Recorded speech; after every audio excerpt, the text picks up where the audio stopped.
Kehebatan Indonesia pernah mendapat pengakuan dari pejabat-pejabat penting di Malaysia. Ia menyoroti bagaimana Indonesia mampu menjaga keberagaman etnis dan agama, termasuk keterbukaan politik yang memungkinkan etnis Tionghoa menjadi gubernur di daerah penting. Pejabat tersebut juga memuji persatuan rakyat Indonesia yang tetap solid di tengah perbedaan, serta optimisme dan potensi besar dalam membangun masa depan bangsa. Dalam satu senario di mana akan ada perubahan kuasa besar di dunia, sudah tidak lagi hanya berpaksi kepada Amerika Syarikat, hanya berpaksi pada Barat, multipolarity, satu ungkapan dan istilah geopolitik yang guna pakai sekarang. Indonesia merupakan salah satu paksi kuasa. Saya minta tuan-tuan dan puan-puan, ya, kalau pergi ke Indonesia hari ini, kalau tuan-tuan pergi pada hari Isnin, ya, Isnin malam Selasa, tuan-tuan buka TV Indonesia. Hari Isnin malam Selasa selama 2 jam ada program namanya Mata Najwa. Saya ingat orang perempuan tahu, kalau dah pergi Indonesia tahu Mata Najwa. Program Mata Najwa ni disiarkan live ke seluruh Indonesia, dan penonton dia saya ingat 5 kali ganda daripada tuan-tuan ni. Ramai lagi. Dia punya pengurusi orang perempuan. Najwa nama dia, tak silap, ya. Dia akan panggil siapa? Dia akan panggil Presiden Jokowi. Dia akan panggil menteri. Macam ni sekarang ni, ada isu 1MDB. Dia akan panggil Menteri Kewangan. Dia akan tanya Menteri Kewangan live di depan 500 orang dan disiarkan ke seluruh Indonesia. Dia soal selama 2 jam. Tuan-tuan, 2 jam orang bawah bersoal. Jadi Presiden Jokowi yang duduk di situ menjawab dengan terketa-keta, saya tengok. Maknanya digalakkan transparansi, ketelusan. Selain daripada Mata Najwa, ada lagi satu program TV juga namanya Indonesian Lawyers Club. Indonesian Lawyers Club. Yang tadi Mata Najwa. Ini boleh di Google, tuan-tuan. Kalau tuan-tuan ada Wi-Fi 4G ke, sekarang boleh buat. Mata Najwa buka, ada beratus-ratus rakaman dia buat. Jokowi dengan Ahok.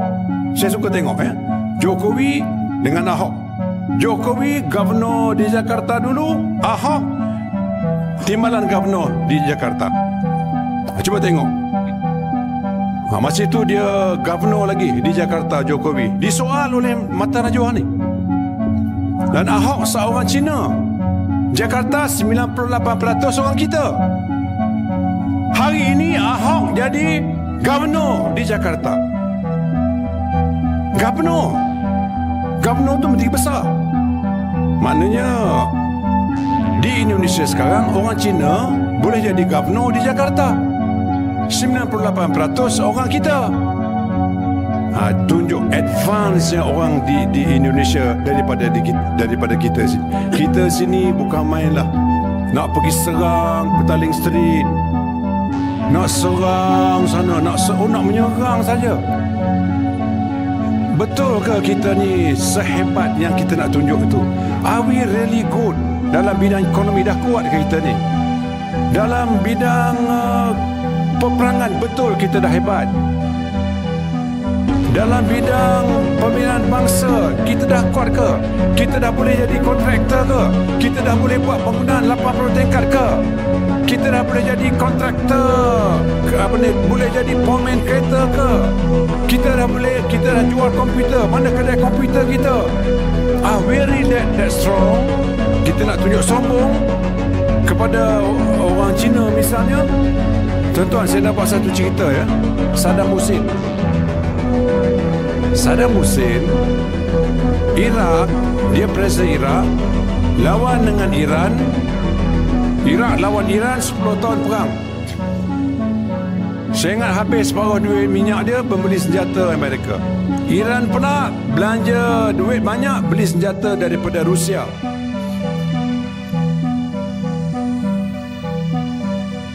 Habis perang, tak ada siapa menang. Iraq pun tak menang, Iran pun tak menang.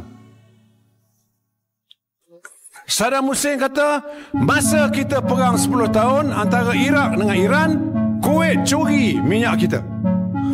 Kuwait curi masuk dia punya pipe tu, dicuri, dia masuk ke dalam Iraq. Dicuri bawah tanah. Saddam Hussein kata, dia minta izin daripada Amerika Syarikat, Iraq nak ambil balik minyak kita. Jadi Amerika ni kata, okey, suka tinggal lah. Iraq serang Kuwait. Kuwait kalah. Apabila Kuwait kalah, Kuwait mengadu ke bangsa-bangsa bersatu. Dia kata, kami diserang oleh Iraq, tolonglah kami. Jadi bangsa-bangsa bersatu, Amerika dalam tu, bangsa-bangsa bersatu bincang Security Council. Akhirnya mereka putus, Iraq mesti keluar daripada Kuwait. Ni tadi Amerika suruh benarkan Iraq pergi serang Kuwait. Sekarang Amerika dalam bangsa-bangsa bersatu bersetuju bahawa Iraq mesti keluar daripada Kuwait. Akhir Saddam Hussein kata, kami masuk dulu dengan kebenaran Amerika Syarikat. Akhirnya tentera bangsa-bangsa bersatu serang Kuwait. Tapi bukan tentera bangsa bersatu, tentera Amerika serang Kuwait. Lepas tu, lepas masuk Kuwait, masuk ke Iraq.